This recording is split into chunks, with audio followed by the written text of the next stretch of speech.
Ici Alexandre Gosselin, vous écoutez Sport en vrac, 103.5 Cool FM. Au 103.5 Cool FM, vous écoutez Sport en vrac. Aujourd'hui, on reçoit, encore une fois, dans le monde du hockey, le numéro 18 du Titan l'Acadie Batters, c'est un natif de Saint-Georges, Alexandre Gosselin. Salut Alexandre, comment ça va? Salut les boys, ça va bien? Ça va super bien. T'as l'air en forme. Honnêtement, t'as l'air en forme. T'es quasiment une shape de plage déjà. Moi et Max, on travaille là-dessus. C'est pas encore rendu, mais bon. Tranquillement, mais sûrement, on n'a pas les responsabilités qu'Alexandre va devoir endosser, par exemple. Non. Et tu viens de compléter, depuis quand même quelques mois, ta première saison complète dans la Ligue de hockey junior majeur du Québec. Est-ce que tu pourrais nous en parler un petit peu? Comment t'as trouvé ça, ta première saison?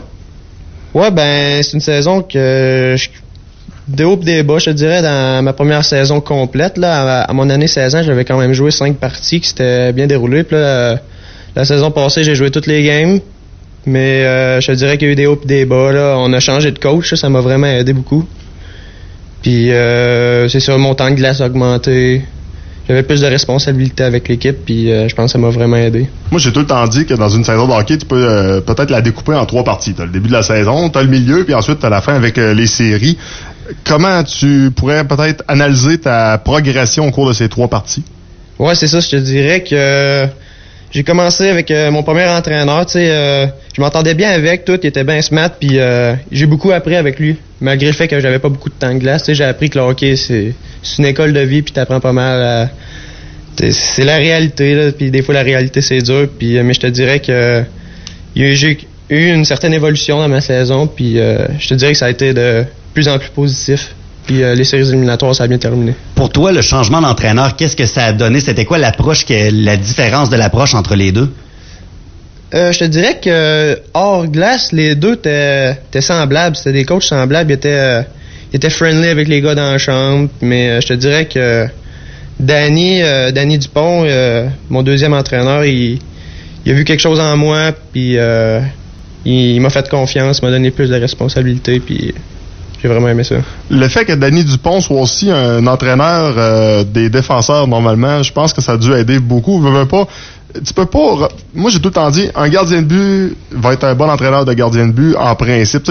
C'est un peu... Ça se compare. Il faut que tu aies vécu un peu cette chose-là. Et Danny Dupont, étant un ancien défenseur, étant un entraîneur de défenseur, lui a plus de chances de peut-être voir des petites choses qu'un entraîneur général ne verra peut-être pas. Oui, c'est ça. Danny, autant dans les pratiques que dans les games, il venait nous voir, il venait voir tous les gars, puis il est vraiment proche des gars, puis il a pas peur de te dire si tu fais les bonnes choses, puis il a pas peur de te reprendre. C'est comme ça que tu t'améliores aussi. Là. Au niveau de tes statistiques personnelles, est-ce que tu étais satisfait de ta saison? Est-ce que tu aurais aimé ça en avoir plus? Sans dire que ma saison était mauvaise, je m'attendais à plus de mes statistiques. Ça a peut-être joué aussi contre moi au repêchage, ça, puis... Je pense que l'année prochaine, je me concentre sur l'année prochaine. Là, comme là, j'ai bien terminé la saison, puis l'année prochaine, ça devrait mieux aller.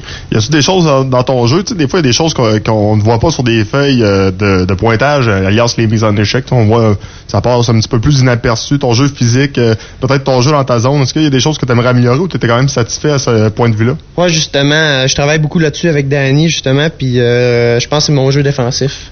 Mon jeu défensif doit être travaillé, puis... Dans le passé, je disais souvent que mon jeu physique était à travailler, mais là, j'ai pris du poids puis je me sens plus de mon corps.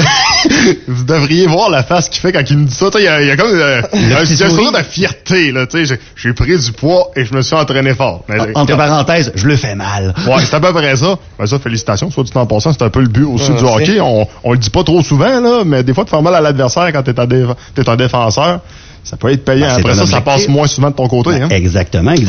Est-ce que le fait justement d'avoir à améliorer ton jeu défensif, est-ce que tu crois que c'est ça qui a fait que tu n'as pas été repêché cette année parce que veux pas, dans la Ligue nationale, il faut être bon dans les deux sens de la patinoire? Oui, ça c'est vrai. Mais je te dirais que en ayant plus performé offensivement aussi, ça aurait pu jouer pour moi. Mais c'est vrai que dans la Ligue nationale, faut vraiment que tu sois un joueur complet. Il n'y en a pas vraiment des unidimensionnels comme Carlson, il y en a pas des tonnes, faut que tu sois complet. Il y en a un par équipe, exemple. C'est ça. Comment t'as appris la nouvelle? Parce qu'on l'a pas encore mentionné. Peut-être qu'il y en a qui sont au courant, peut-être qu'il y a d'autres non, mais on va vous le mentionner. T'as reçu une invitation pour le camp des Blue Jackets de Columbus qui aura lieu, c'est au mois de septembre. Première des choses, qu'il y avait plusieurs clubs qui étaient intéressés. Est-ce que c'est le seul club qui t'a invité? C'est le seul club qui m'a invité, mais pendant la saison, j'avais parlé à 3 autres clubs de la Ligue nationale, puis mes entrevues s'étaient bien déroulées. Là. C'est des petites entrevues courtes, là. Ils s'informent comment que t'es hors glace, là, puis je suis sûr qu'il s'informe à notre coach aussi, voir comment que le gars travaille.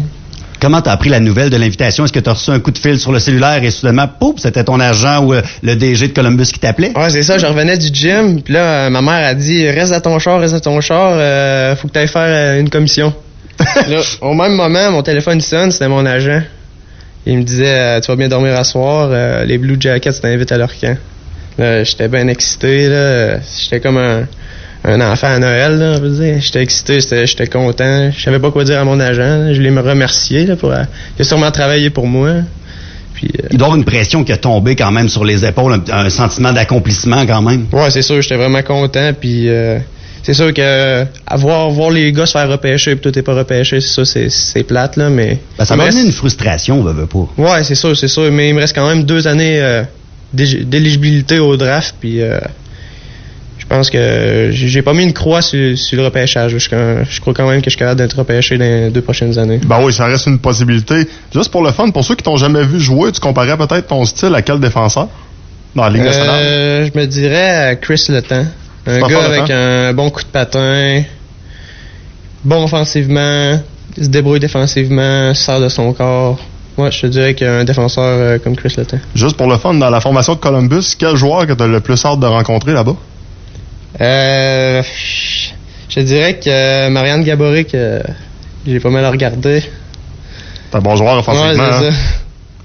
Je veux qu'on parle aussi de l'entraînement. J'ai vu ça l'autre jour à la télévision, puis je veux qu'on en parle un petit peu. Il faut le mentionner quand tu t'entraînes du côté de Québec avec Gabriel Hardy. C'est quoi, c'est le Hard Gym Performance? Oui, c'est ça.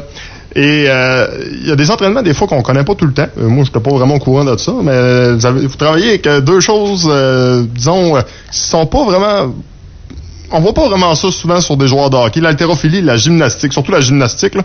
Je vais te dire, on voyait notamment Hubert Lamarre des Remparts de Québec, un petit gars de chez nous, qui au début trouvait ça bien drôle de voir des anneaux, mais il trouvait ça plus bien drôle quand il fallait qu'ils s'utilisent. Enfin, il trouvait ça un petit peu plus compliqué. Comment tu vois ça, ces entraînements-là? Est-ce que t'aimes ça? Oui, moi, l'haltérophilie, j'aime bien grosseur. La gymnastique, c'est une autre affaire, par exemple. Mais t'aimes pas ça? ça développe des habiletés que tu utilises pas souvent, par exemple, mais je te dirais que ça te rend plus complet comme joueur. Puis, mais l'haltérophilie, je te dirais là, que ça développe pas mal tous les muscles du corps. C'est vraiment intéressant là, pour un joueur de hockey. Quand t'es rentré dans le gym la première fois, puis Gabriel t'a vu, est-ce qu'il y a eu des choses qui t'a dit tout de suite, faut t'améliorer ça, ou il n'y avait pas vraiment de point principal qui te disait, regarde, il faut absolument que tu l'améliores? Ben, c'est sûr que la première fois que je suis allé au Hard Gym, ma première année, je venais juste de me faire repêcher. J'étais 5'11", 150 livres. Là, je suis rendu presque 6'2" puis 190. Là, c'est sûr que ça a changé les affaires. Mais quand je suis rentré au gym, là, je voulais vraiment améliorer ma grosseur, mon physique. Puis je pense que ça s'est bien déroulé dans les dernières années. D'ici la fin de l'été, est-ce que tu veux encore ajouter un peu de masse ou tu penses que t'es correct comme ça? Je te dirais que je voudrais pogner le 195. Un petit 5 livres de plus, ça ferait pas de tort. OK. Peut-être en terminant l'entrevue, comment tu vois la prochaine saison avec le Titan d'Acadie Batters? J'ai hâte que ça commence. Le Titan, ça va être un renouveau cette année avec le changement de propriétaire. Fait que j'ai vraiment hâte que ça commence. Là. Je vois mon rôle comme un leader. Je vais aider les jeunes. Puis sur la glace, je vais être plus confiant. Je vais être un leader sur la glace aussi. Puis ça devrait bien aller. Les statistiques vont aller mieux. Puis je pense que les statistiques de l'équipe aussi vont vraiment être mieux. Parce que les partisans, on doit le dire, ils n'ont pas été très très gâtés dans les dernières années du côté du Titan Acadie Batters. Même à un moment, on parlait d'un déménagement. Il faut dire qu'avec les Hokies, c'est pas une surprise non plus. Là. Monsieur Morissette, il utilise les médias des fois à bon escient.